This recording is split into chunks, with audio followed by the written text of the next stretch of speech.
Dans de la nature, l'héroïsme se cache dans quelle plaine? Nature est le titre de l'ensemble des faits. Dedans, il y a au moins les blessements qui donnent l'idée de ce qu'il faut dans le meilleur des cas.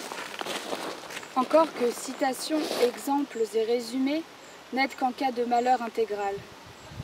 Et malheur est le titre d'une absence d'idées.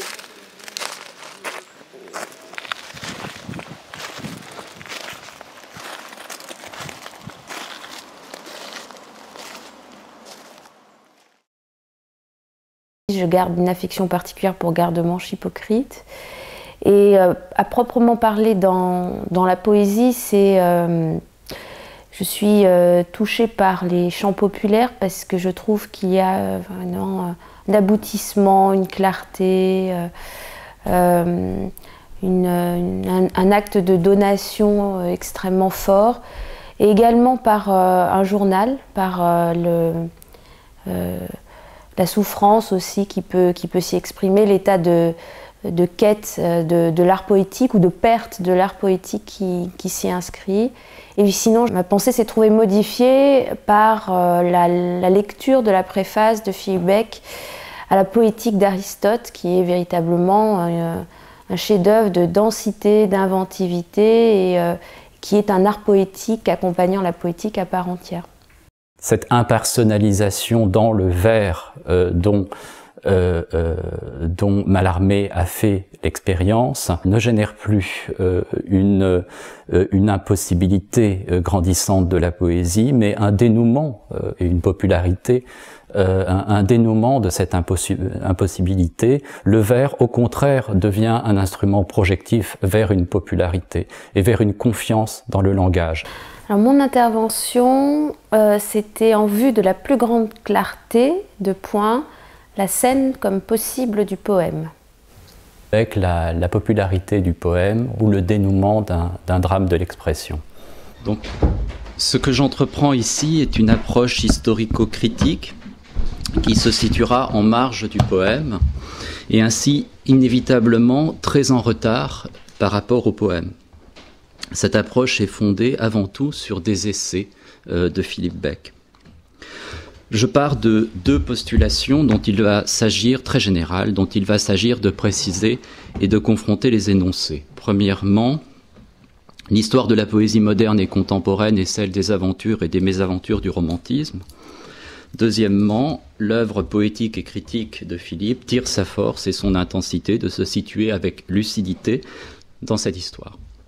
Nous nous intéressons ici plus particulièrement à la relation fraternelle entre les chants populaires de Philippe Becq et les Kinder- und Hausmärchen des frères Grimm, qui représentent, d'après l'avertissement beckien, un modèle ou plutôt un prétexte pour son propre projet poétique. Le titre de ma communication, c'est « L'appel de la langue » chez Philippe Becq, oui.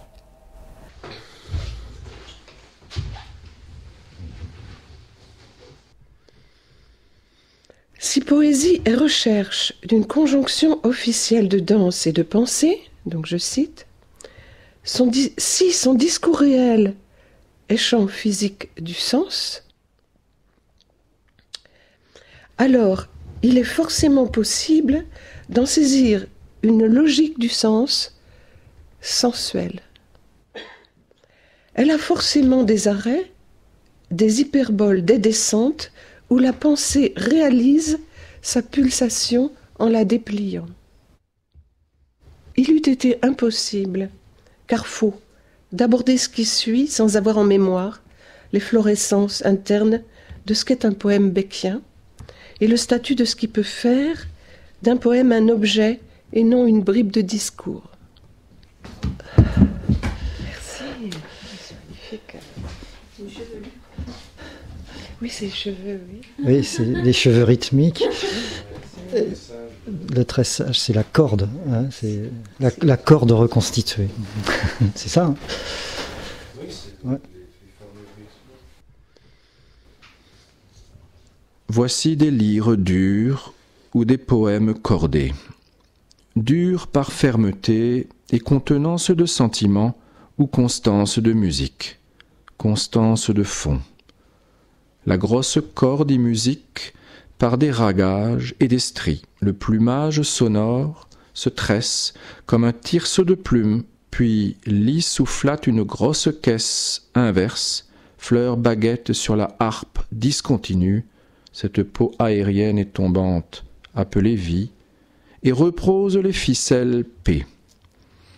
Emma les dicte, et la grosse plume, âne avion, comme la voile qui dit le bateau, note les instructions continues. Un arc tend les amusements et emploie l'époque, et les barrages poids. Vision Manganelli scintille muette comme un cheval. Chevalinité ignore haut et bout, robustesse abstraite. Assis ou debout dans l'oubli? Non. Assis ou debout, peu couché, à mémoire, pays de Roubli et provisions. Roubli, maison de marais prévenue par la nuit de brume sentie et transformation. Le mandat du marécage et les rosages, le bateau fumé du Gabon, plongé à nuit relative, je les vois comme l'acte marital de monde. Mosaïque safran, bois brésil de Ceylan et sérendipité de toi. Le poème de Philippe que je préfère, c'est toujours celui que je suis en train de lire. Parce que l'œuvre de Philippe a ceci de très particulier, c'est qu'elle nous impose le présent de la lecture. Le problème, l'obstacle, c'est la citation.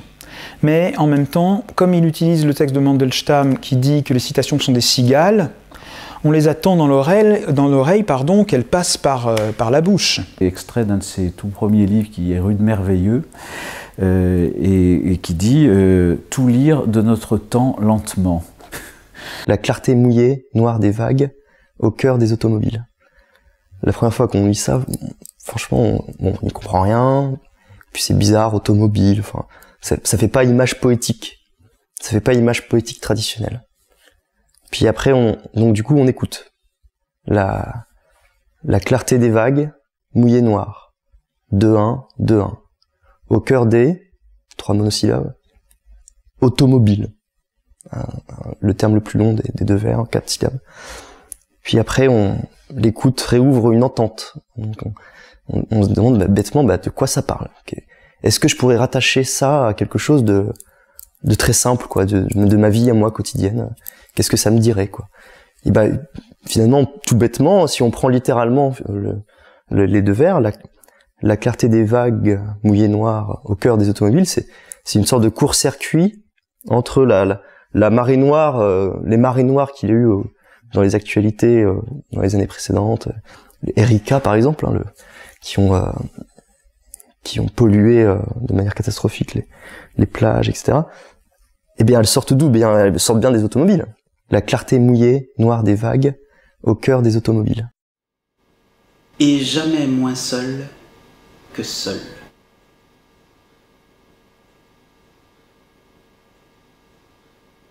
L'ensemble des poèmes est une chambre.